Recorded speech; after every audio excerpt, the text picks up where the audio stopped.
In this video, I'm going to show you how to connect AMP futures to TradingView. Now, the first thing you have to do, you want to go to tradingview.com and you want to sign into your account, or of course create one in case you don't have one yet, and then hover over products up top and click on super charts. Now, once you're inside their super charts here, just click at the bottom left here where it says trading panel, pop this up and click on this button to maximize it. There we go.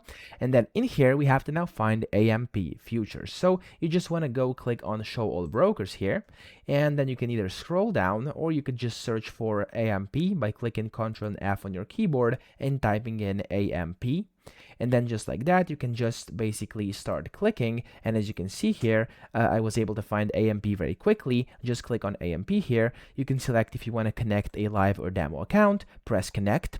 It's going to take you to a separate page here where you have to log into your account and basically authorize everything. And then when you're able to do it, click on sign in when you put in your credentials, and then you will get access to your AMP futures over here on TradingView. So that's how you do it. I hope this video helped you out. If it did, please subscribe to the channel and help me out as well.